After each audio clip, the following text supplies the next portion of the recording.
Aleluya, gloria al Señor. Cristo, Cristo, eres bello. Nuestro Cristo es bello, nuestro Señor Jesucristo es hermoso. Bendito sea el Señor. Y bueno, sigo transmitiendo desde la ciudad de Pachuca de Soto y en el estado de Hidalgo, aunque estamos transmitiendo para la Iglesia Sublime Gracia y todos los santos que se unen gentilmente para escucharnos. Sean bendecidos todos los santos, todos los hermanos que están ligados a esta transmisión. El Señor les bendiga con abundancia. Bueno, la semana pasada empezamos un estudio acerca de la armonía mediante el ministerio del cuerpo de Cristo, entendiendo que esta armonía va a ministrar reposo a la iglesia. Evidentemente, reposo en dirección de la iglesia local, y yo agregaría también hacia las iglesias locales que pueden estar en una ciudad o que pueden estar en una región un poco más grande que una ciudad. Y la armonía en el cuerpo de Cristo nos lleva a la búsqueda de caminar como un solo hombre, con un solo pensamiento, con un solo sentir, moviéndonos en la misma mente del Señor Jesucristo. Dios nos ha dado la mente de Cristo y para eso estamos nosotros llamados hoy, para caminar en esa mente de Cristo en unidad como iglesia local. Y bien, hemos considerado varios textos bíblicos que nos hablan de la unidad, pensando primeramente en las figuras que nos da el Antiguo Testamento en cuanto a Israel, caminando Israel como un solo hombre, y también en cuanto a la oración sacerdotal que hace el Señor Jesucristo ahí en Juan capítulo 17, donde el Señor Jesucristo pide que la iglesia camine en unidad, pero esta petición no la hace a la iglesia. El Señor Jesucristo hace una petición muy especial, muy peculiar al Padre Celestial. El Señor Jesucristo está rogando al Padre Celestial que la iglesia, su iglesia, camine en unidad. En otras palabras, el que puede hacer que la iglesia camine en unidad es Dios. Y cuando hace esta petición, el Señor Jesucristo pone en evidencia los tres fundamentos de amor, fe y esperanza, cuando habla que por su nombre caminemos en unidad, que los que han de creer en Él, junto con los que ya creyeron, caminemos en unidad, y que la gloria que Él ha recibido del Padre es una gloria que Él nos ha dado a nosotros para caminar en unidad. Y esa expresión de la gloria del Señor es parte de nuestra esperanza. Hoy en día tenemos la esperanza de disfrutar esa gloria hermosa y sublime, esa gloria que no hemos vislumbrado, excepto en algunas expresiones de milagros, de sanidades, de prodigios que hace nuestro amado Dios para que nosotros contemplemos su gloria, como es mostrada en el santuario, ¿verdad? Y bueno, hemos visto ya el primer punto de unidad. El primer punto que nos lleva a caminar en unidad es la palabra de Cristo abundando en nuestros corazones. Abundancia de palabra. En la medida que nosotros memorizamos textos bíblicos, tenemos elementos de diálogo, elementos de conversación entre los santos, y aún tenemos elementos de conversación con el resto de la gente. Hay un testimonio, dice la Escritura en uno de los proverbios, que la palabra apacible, la palabra, digamos, una palabra apacible, no recuerdo ahorita el calificativo que le da Proverbios, pero habla de que esa palabra apacigua la ira. Apacigua la ira. Bueno, hay un caso, no voy a dar muchos detalles de esa situación, pero voy a decirles cómo se da el evento en cuanto a este principio que estoy mencionando. Un varón con su familia, en una actitud de mucho enojo, le está pidiendo a una persona que desaloje una casa, que van a hacer esto, van a hacer lo otro, van a hacer aquello, pero lo hace con una actitud de enojo, de mucho enojo. Golpean la puerta, gritan, etcétera. Pasa un rato, ellos están completamente enojados, están queriendo golpear, tal vez están queriendo hacer acciones de ira. Entonces se encuentran con que alguien está junto a la persona que quieren echar fuera, alguien está con esa persona, y entonces en una actitud de ira empiezan a gritar y a vociferarle a esta persona que quieren echar de una casa. Y la persona que acompaña le dice, oye, tranquilo. Bueno, se voltea con una actitud de ira, casi para golpear con los puños. Tú te callas, y que te calles, y que te calles. Una actitud completamente de ira. Eh,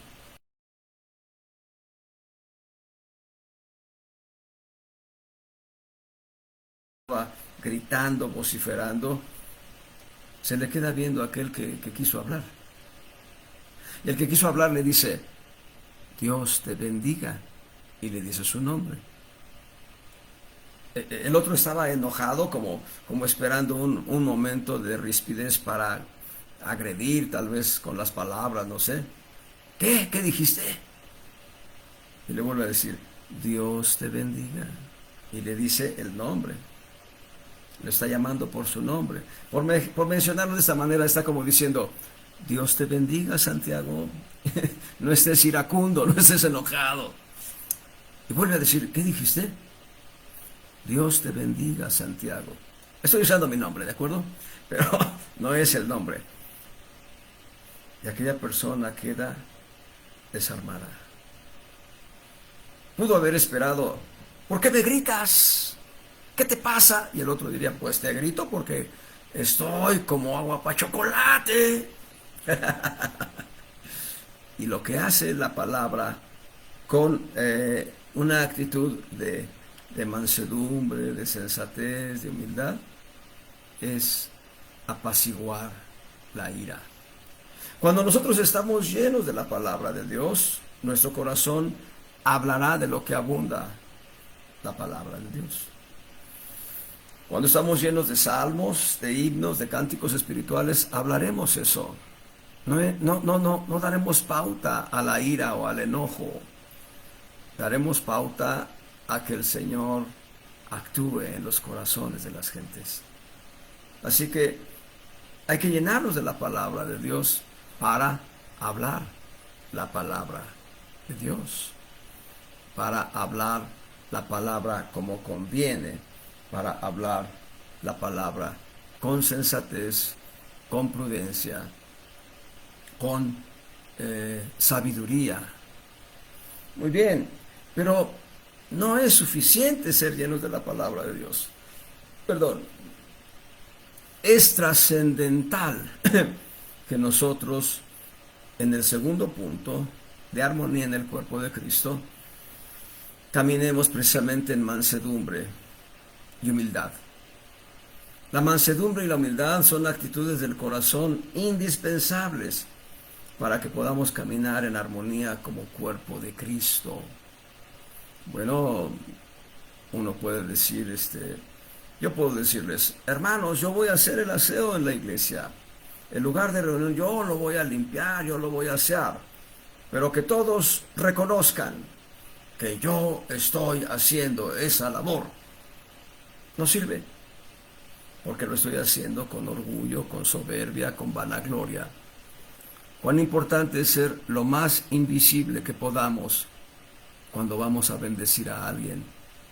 Y eso habla de humildad y de mansedumbre. Vamos a ver en Filipenses capítulo 2 esos dos aspectos, mansedumbre y humildad. Antes de ello, quiero que vayamos a Mateo. En Mateo capítulo 11 vamos a encontrar una palabra de exhortación de nuestro amado Señor Jesucristo en el verso 29 y 30. Mateo 11, 29 y 30 dice, llevad mi yugo sobre vosotros y aprended de mí, que soy manso y humilde de corazón, y hallaréis descanso para vuestras almas, porque mi yugo es fácil y ligera mi carga. Pero está diciendo dos claves importantes que son las que ya mencioné. necesitamos mansedumbre y humildad para llevar sobre nosotros el yugo del Señor Jesucristo. El yugo del Señor Jesucristo corresponde a una vida entregada a experimentar la voluntad justa de Dios. Y la voluntad justa de Dios es una vida de santidad, una vida de pureza, una vida de limpieza, una vida separada del mundo. Pero una vida que, a pesar de ser separada del mundo, es una vida que testifica al mundo. Vean cómo lo dice Pablo, ahora sí, en Filipenses capítulo 2, en los versos 14 y 15. Ahí nos da claves muy preciosas de cómo caminar en mansedumbre y en humildad. Nos va a definir de manera muy puntual qué es humildad, qué es mansedumbre. En el capítulo 2 de Filipenses, en el verso 2 al 4, Filipenses 2, del 2 al 4. Cumplid mi gozo, que sintáis lo mismo, teniendo el mismo amor, unánimes. Eso de unánimes habla de como un solo cuerpo, sintiendo una misma cosa, armonía en el cuerpo de Cristo. Verso 3, nada hagáis por contienda o por vanagloria, antes bien en humildad. Aquí está la definición de humildad enseguida. Dice, estimándoos inferiores los unos a los otros. Yo debo estimarme inferior, no por discurso de mi boca, sino por actitud de mi corazón. Mi alma debe expresarse en manera que ustedes sean como superiores a mí. Decía un apóstol en cierta ocasión que el ministro, llámese apóstol, profeta, evangelista, pastor, maestro, anciano, diácono, ayuda o gobernación, el ministro es el tapete de la iglesia. El ministro es la servilleta de la iglesia. No es el gran siervo de Dios, sino es el siervo que se humilla precisamente como un esclavo para servir. Dice, estimándoos inferiores los unos a los otros, en manera tal que yo debo rendir mi corazón ante ustedes y no estar pensando, es que yo tengo hasta una licenciatura y una maestría, yo fui esto, yo fui lo otro. Eso no sirve, eso es basura. En un sentido literal, en el plano espiritual, ante los ojos de Dios, en el servicio de la iglesia, todo eso es basura. Hay un hermano Albert Roman, me parece que era Albert, pero su apellido era Roman. En Estados Unidos, él tenía muchos títulos. Los quemó para honrar a Cristo. No que no le sirvieran, claro que le servían para ejercer cualquier tipo de trabajo que estuviese relacionado con esas profesiones. Lo que pasa es que para servir a Cristo, para servir a Dios, debemos estar vacíos de nosotros mismos. Cuando Moisés sale de Egipto, Moisés sale lleno del intelecto y de la sabiduría egipcia. Él fue formado por los sabios de Egipto, porque él era uno de los posibles sucesores del trono de Faraón, aun cuando estaba en un orden lejano, no dejaba de ser un posible sucesor al trono de Faraón, y Faraón tenía que entrenar a su hijo o a sus hijos, a sus nietos, para que pudiesen gobernar ese pueblo si llegase a ser necesario. En tanto que cuando Moisés regresa 40 años después de que huye de Egipto, cuando sale de Egipto va lleno de inteligencia y sabiduría egipcia. Durante 40 años Dios estuvo vaciando lo que había en Moisés en cuanto a sabiduría humana, sabiduría del mundo. Hicimos un estudio apenas hace poco, recuérdenlo, la sabiduría de lo alto y la sabiduría del mundo. Bueno, cuando Moisés es vaciado de la sabiduría del mundo y queda tartamudo y no sabe qué decir ni qué hablar, Dios dice, estás listo. Estás listo y regresa a Egipto para liberar a mi pueblo Israel. Dios no está buscando que mis habilidades como hombre sirvan en su obra. Dios está buscando que mi vida esté completamente bajo los pies de Cristo, que yo esté humillado ante los pies del Señor para servir de alguna manera. Eso es humillación. Y el mejor ejemplo de humillación nos lo da el Señor Jesucristo. Eso lo va a decir el propio capítulo 2 de Filipenses, del 5, del 8, del 5 al 11. Pero la primera parte, del 5 al 8, haya pues en vosotros este sentir que hubo también en Cristo Jesús, el cual siendo en forma de Dios, no tuvo por usurpación ser igual a Dios. Antes se hizo nada, y hallado en la condición como hombre, se humilló a sí mismo, hecho obediente, hasta la muerte, y muerte de cruz. Y si Él nos da este ejemplo, y ahí en Juan capítulo 13 nos vuelve a dar un testimonio, dice, vosotros me llamáis Señor y Maestro, y decís bien porque lo soy. Si yo, el Señor y Maestro, os he hecho esto, ¿qué fue lo que hizo? Lavó los pies de sus discípulos. El Señor, el Maestro. Eso es una actitud de humillación. Se humilló para servir. Vosotros debéis hacer lo mismo, dice el Señor. ¿Qué debemos hacer?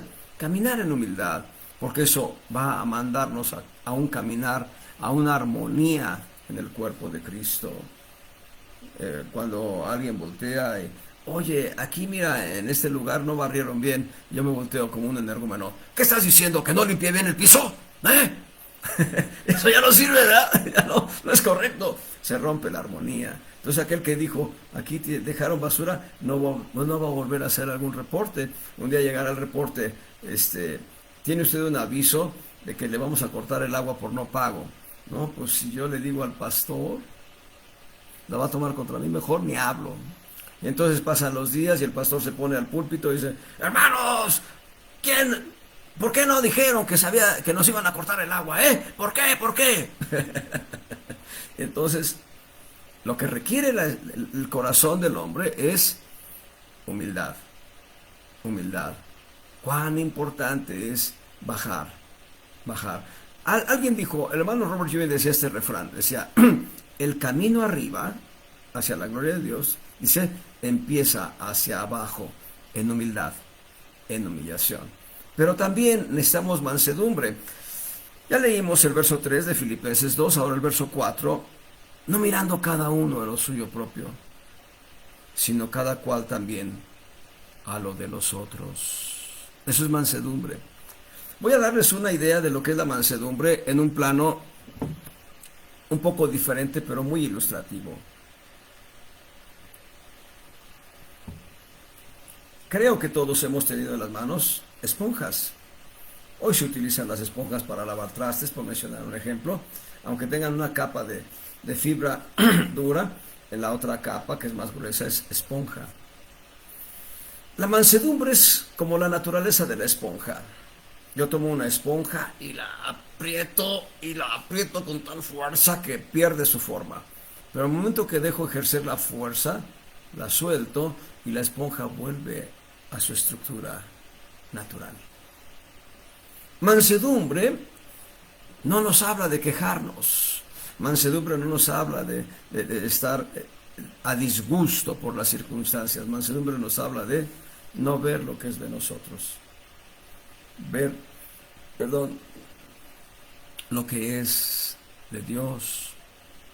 Ver lo que es de los otros. Lo que es de los santos, lo que es de los hermanos. Cuando lo vemos en esa perspectiva, nuestro corazón cambia. El ejemplo de mansedumbre, ya les di el ejemplo de Cristo como un hombre humilde y un Dios que se humilla. No solo es un hombre, es Dios humillándose, despojándose de la divinidad para venir a ser hombre. Pero ahora veamos el ejemplo de mansedumbre. Él entra al templo al inicio de su ministerio, en Juan capítulo 3, me parece que es el capítulo 3, ahorita lo corroboramos, en el Evangelio de Juan, al inicio del ministerio de Cristo, el Señor purifica el templo, y al final de su ministerio también. Y sí, es en el capítulo 2, les dejo de tarea que lo lean, pero en el capítulo 2 el Señor inicia su ministerio. Poco antes ha hecho su primer señal como el Mesías, como el Hijo de Dios. transformando el agua en vino en las bodas de Caná de Galilea. Este principio de señales empezó a hacer el Señor, así que poco después viene al templo, ve que están las palomas, ve que están los animales, ve que están los cambiadores de monedas, y entonces hace un atado de cuerdas y tumba las mesas de los cambiadores y echa fuera los animales. Entonces le dicen, ¿qué señal nos das de lo que estás haciendo? Dice, destruid este templo y en 3 días yo lo levantaré. Y eran tan ignorantes los fariseos que pensaron que hablaba del templo físico que había levantado Herodes, cuando en realidad Cristo estaba hablando de su propio cuerpo, porque Él es templo y morada del Espíritu Santo. Él es la manifestación del Padre Celestial en esta tierra, o por lo menos en su ministerio terrenal. Eso lo hace al inicio, y cuando va a terminar su ministerio, días antes de que vaya a la cruz, vuelve a santificar el templo. Aquellos fariseos, aquellos religiosos no entendieron el mensaje, y lo que le dicen, no oyes que cantan Hosana en las alturas, cállalos. Y él dice, os digo que si estos callaran, las piedras hablarían. Entonces encontramos que da la impresión de que es un hombre violento el Señor Jesús, pero no lo es. ¿Dónde radica la mansedumbre del Señor Jesús? Voy a explicarlo brevemente. El Señor Jesús pudo quedarse callado. Dijo, bueno, yo me quedo callado, no me crucifican, no me hacen daño, no se enojan contra mí.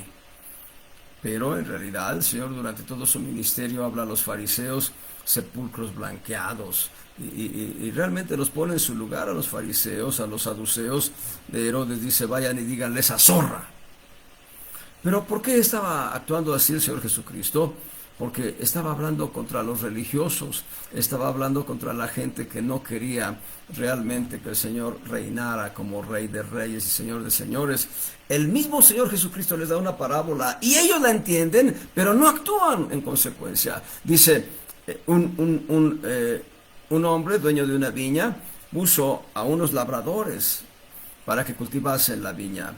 Y pasado el tiempo mandó a un siervo para que cobrara los frutos de aquella viña, y lo golpearon y lo regresaron sin nada. Y luego volvió a enviar a otros, y algunos los golpeaban y a otros los mataron.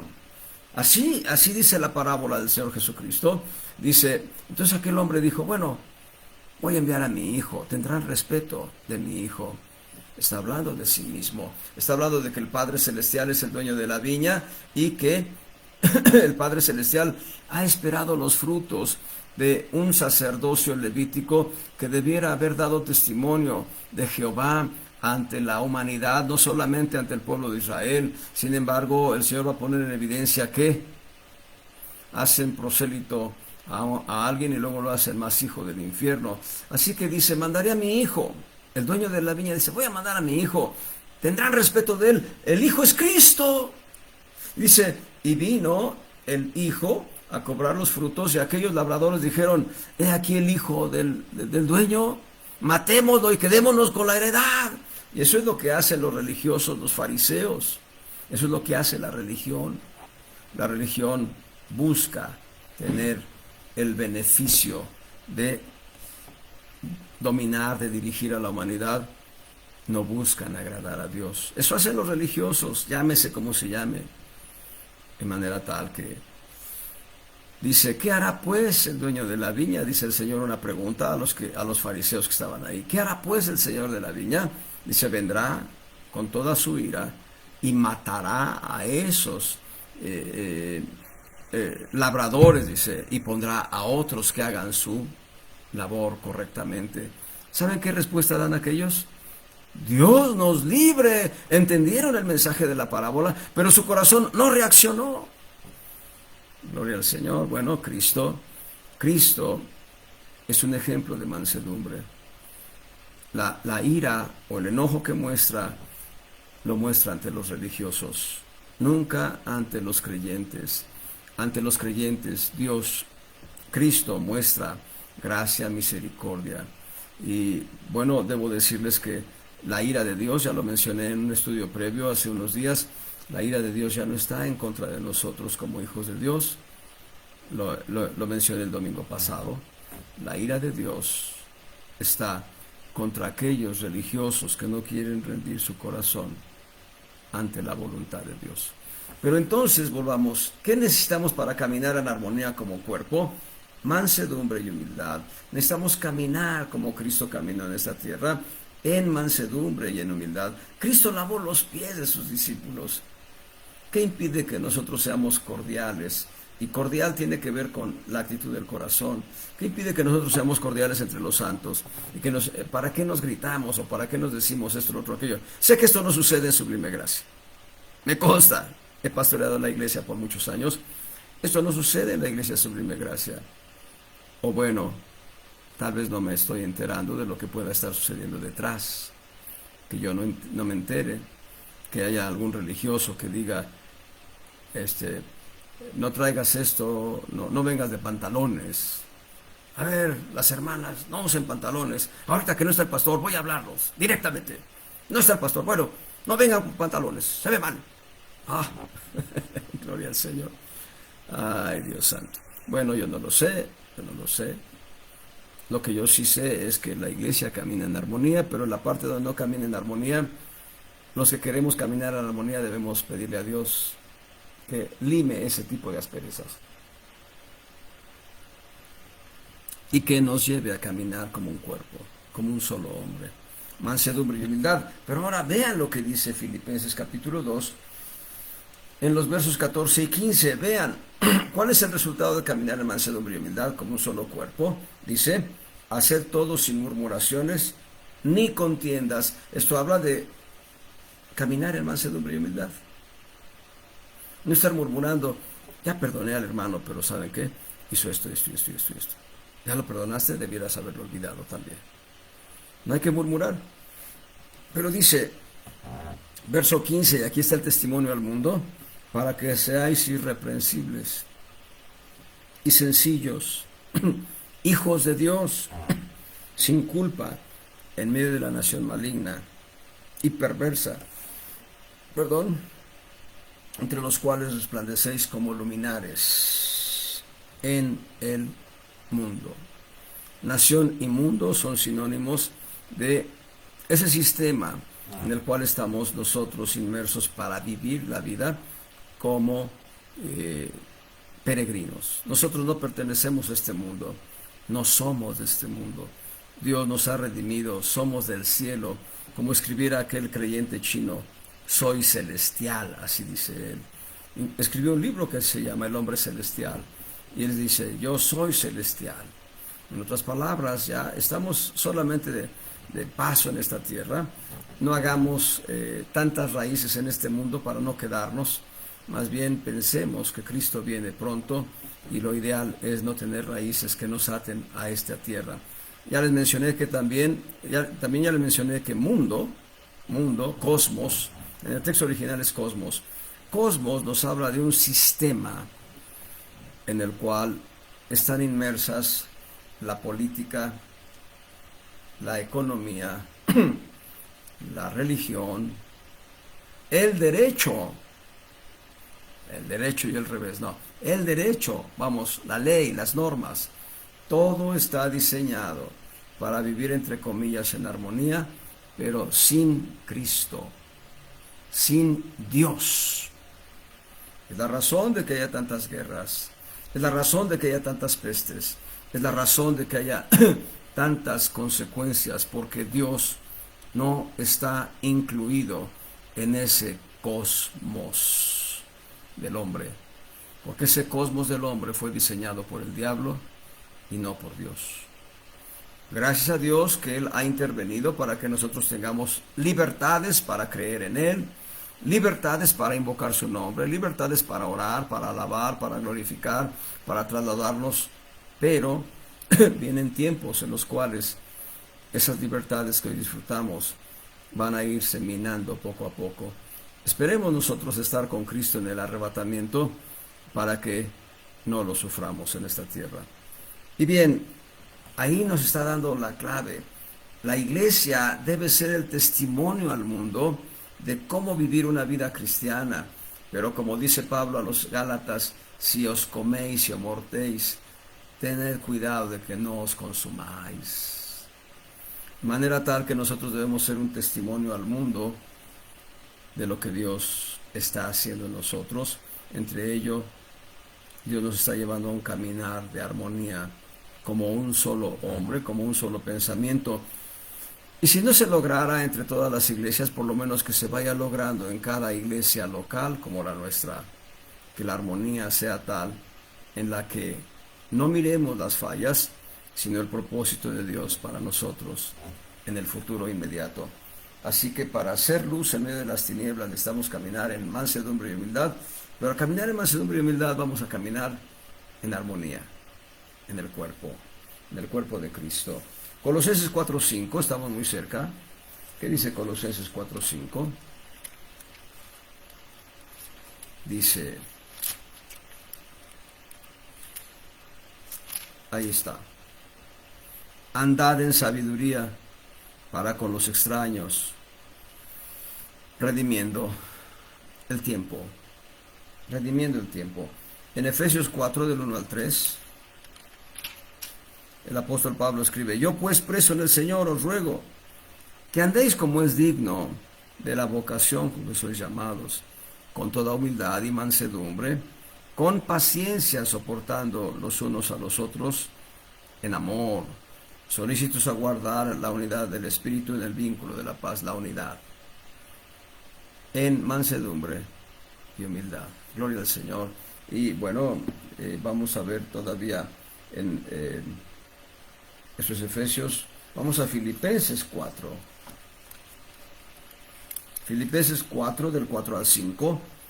Gozaos en el Señor siempre. Otra vez os digo que os gocéis. Verso 5.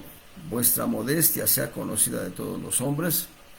El Señor está cerca. Vuestra modestia. Aleluya. Y vamos a 1 Tesalonicenses 4, del 9 al 12. 1 Tesalonicenses 4. Verso 9. Mas acerca de la caridad fraterna, el amor ágape junto con el amor filial, dice, no habéis menester que os escriba, porque vosotros mismos habéis aprendido de Dios que os améis los unos a los otros. Que os améis los unos a los otros, y también lo hacéis así con todos los hermanos que están por toda Macedonia. Pero os rogamos, hermanos, que abundéis más, y que procuréis tener quietud y hacer vuestros negocios, y obréis de vuestras manos de la manera que os hemos mandado, a fin de que andéis honestamente para con los extraños, y no necesitéis nada. Así que encontramos pues que la mansedumbre y la humildad van a ser elementos que nos van a mantener cohesionados como un solo hombre. No vamos a tener un problema de que unos jalan para un lado y otros jalan para otro lado. El problema de Babilonia es ese. Babilonia, Babel, allá en capítulo 10, 11 de Génesis, se habla de Babel, la gran torre. Construyamos una torre que llegue a tocar con nuestros ojos el cielo, por si fuéramos esparcidos. Y entonces vino la confusión y cada uno empezó a hacer lo que creía que era lo correcto, y aquella torre ya no se levantó. En el libro de los Jueces, en el texto dice que cada uno hacía lo que bien le parecía. En el libro de Deuteronomio ya hay un registro de ello. Moisés hablando al pueblo de Israel diciendo, no hagan lo que bien les parece a ustedes, como que está anunciando lo que viene en el libro de los Jueces. Cada quien hacía lo que bien le parecía. Nosotros no somos así. Por eso el primer punto es que la palabra de Cristo habite en abundancia en nuestros corazones, para que en el punto 2, cuando caminemos en mansedumbre y humildad, lo hagamos conforme al estándar de la palabra de Dios.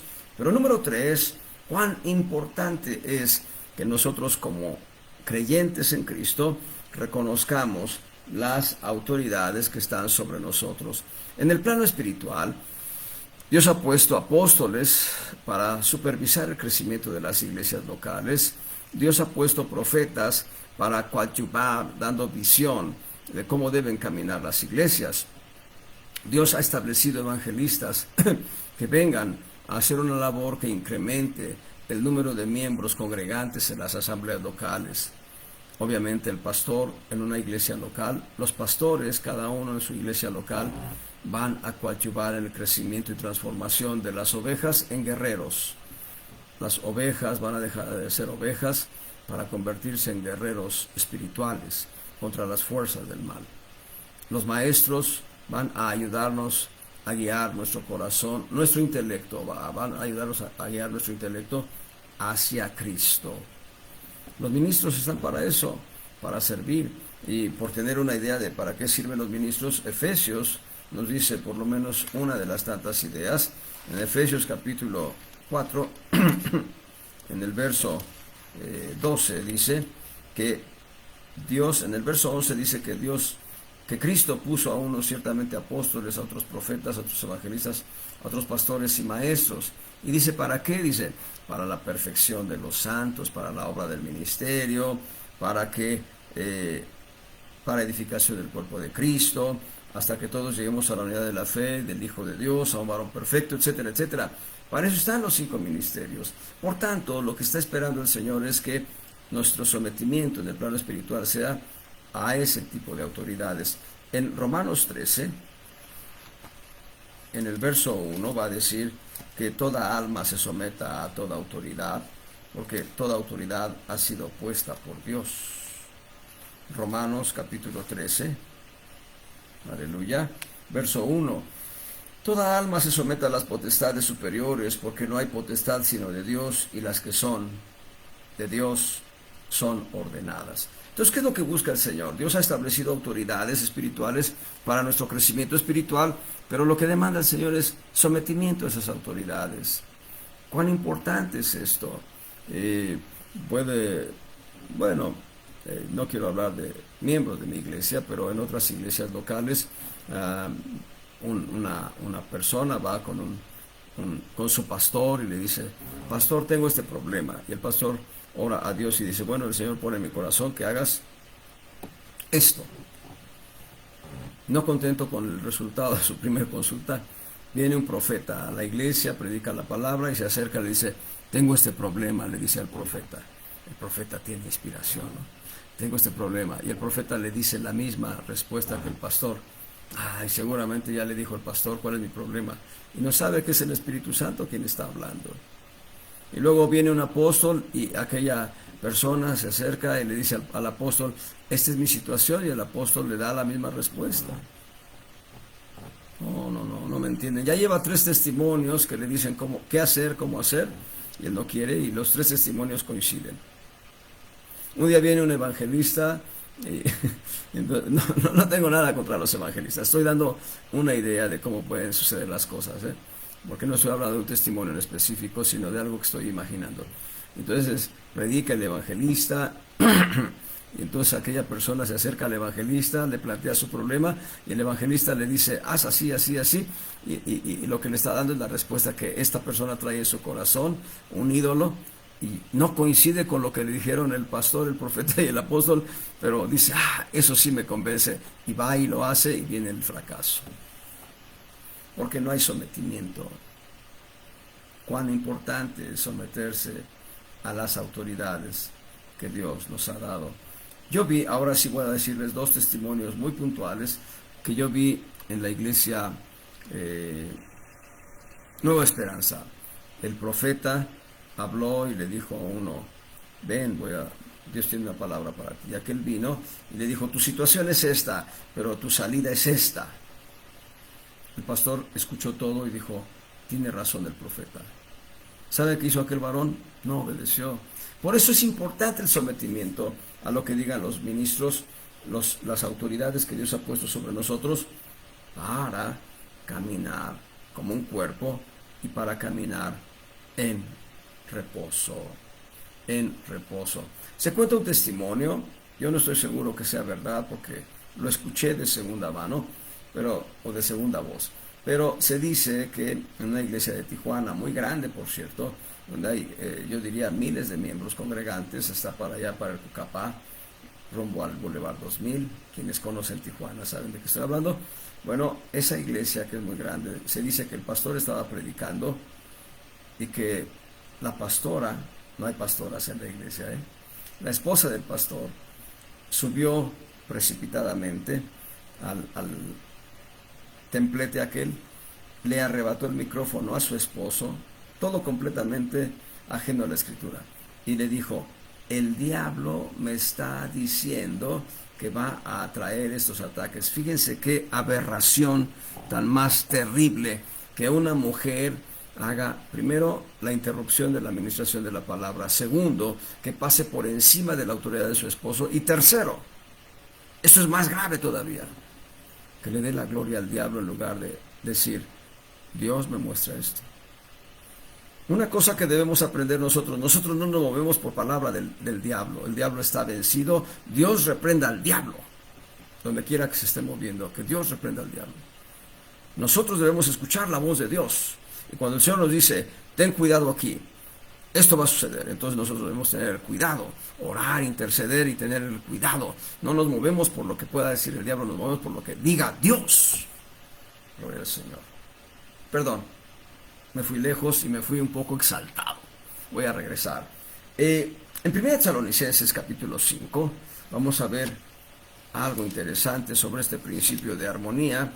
Dice 1 Tesalonicenses 5 versos 12 al 13. Ahí estamos. Dice 1 Tesalonicenses capítulo 5 verso 12: y os rogamos, hermanos, que reconozcáis a los que trabajan entre vosotros. Está hablando del trabajo espiritual, está hablando de el liderazgo, está hablando de quienes ejercen autoridad espiritual en la iglesia local. Y os presiden, dice, que reconozcáis a los que trabajan entre vosotros y os presiden en el Señor y os amonestan. Y aquí todavía me falta el verso siguiente, pero dice que os presiden. La palabra presidir habla de aquel que tiene cierta autoridad espiritual dentro de la asamblea local. En la asamblea local está el pastor, están los ancianos, los diáconos, están las ayudas, las gobernaciones, están los timoteos. Se les llama timoteos, es una voz coloquial, en razón de Timoteo, ¿verdad? El discípulo que formó Pablo para el ministerio. Se les llama timoteos a aquellos miembros de la iglesia que están siendo entrenados para cumplir una función dentro del cuerpo de Cristo, que están siendo discipulados para cumplir una función específica dentro del cuerpo de Cristo. A ellos se les llama timoteos. Entonces, ellos tienen cierta autoridad. También en algunas iglesias se les llama líderes para ciertas labores dentro de la iglesia, líderes en el plano de autoridad espiritual. Y lo que está diciendo Pablo es que reconozcamos a los que nos presiden. Yo debo reconocer la autoridad que tiene mi hermano Fidel cuando él dirige la alabanza o cuando él prepara los cantos. Yo no tengo autoridad para ir y decirle: hermano Fidel, esto se debe hacer así, así. No, al contrario, me debo someter a él, aunque yo sea el pastor. ¿Por qué me debo someter a él? Porque Efesios 5:21 va a decir: sujetados los unos a los otros en el temor de Dios. El pastor no es dueño de la iglesia local. El único que ha pagado precio de sangre por su iglesia es Cristo. Por tanto, nosotros como pastores vamos a dar cuentas delante de Cristo de qué fue lo que sucedió con los miembros de la iglesia local. Y créanme, yo tengo temor y temblor respecto de algunos miembros que se han ido. El Señor, tal vez, espero que no me lo reclame, pero si me lo reclama, Él tiene toda autoridad, el Señor. El Señor tiene toda autoridad. Pero está diciendo el apóstol Pablo que reconozcamos a los que trabajan entre nosotros y nos presiden en el Señor. Y luego en el verso 13 dice: y que los tengáis en mucha estima por amor de su obra. Tened paz. Ahí está el resultado. La armonía en el cuerpo de Cristo debe traer paz, debe traer reposo. Cuando venimos a someternos a la autoridad espiritual delegada por Dios, el resultado va a ser paz y reposo. Paz y reposo. Mencioné Efesios 5:21, apenas lo acabo de decir. Dice: sujetados los unos a los otros perdón, en el temor de Dios. Así dice, sujetados los unos a los otros en el temor de Dios. Escuché un testimonio hace años, tal vez 20 años, más o menos. Escuché ese testimonio. Llegó un apóstol a una iglesia local y el pastor lo recibió. Iba a esa iglesia local el apóstol a ministrar la palabra de Dios y a compartir ciertas cargas que podía tener la iglesia para orar por ellos, qué sé yo. Entonces llega el apóstol y el pastor le dice, hermano, esta iglesia está a su disposición. Y el apóstol le contesta, yo vengo a servir, así que yo estoy a tu disposición. Hace muchos años, hace más de 30 años, nos visitó varias veces, pero una de las ocasiones que nos visitó Robert Ewing, un apóstol a quien he citado muchas veces, llegó, ministró en la iglesia, era un día de semana, martes o jueves, algo así. Y dijo el pastor, le dijo al apóstol Robert Ewing, el pastor le dijo, hermano, quiero hacer una comida para usted aquí con la iglesia. ¿Saben qué contestó Robert Ewing? Le dijo, soy tu siervo. No hay canonjías, no hay, yo soy el apóstol. Bueno, mi nombre es Santiago, por lo tanto ya tengo nombre de apóstol. No, ya vimos el principio 2, mansedumbre y humildad. En el punto 3, debemos sujetarnos los unos a los otros en el temor de Dios. Cuán importante que nosotros tengamos un sometimiento a las autoridades delegadas por Dios, las autoridades espirituales delegadas por Dios. Eso trae reposo a nuestras vidas en la medida que nos sometemos. Hay quienes no quieren seguir la autoridad delegada por Dios, no quieren escuchar la voz autorizada de estos ministros, pero bueno, cada uno dará cuentas delante del Señor en el tribunal de Cristo. Y no es una amenaza, porque los redimidos, los hijos de Dios, no van a ir al infierno. Los redimidos, los hijos de Dios, vamos todos a un tribunal de Cristo, donde se va a juzgar nuestra calidad de vida cristiana. Y dependiendo de esa calidad de vida cristiana, recibiremos galardones, recompensas o pérdida de galardones, pérdida de recompensas. Número 4, vamos a ver hasta dónde alcanzamos el 4, porque estamos ya con el tiempo medido. Bueno, se los menciono y lo continuamos la próxima semana. Consolación. Cuán importante es tener un espíritu consolador, un corazón que consuele a los santos unos con otros en situaciones de adversidad, en situaciones difíciles. Y ahí lo dejamos para la próxima semana. Dios les bendiga abundantemente, amados hermanos.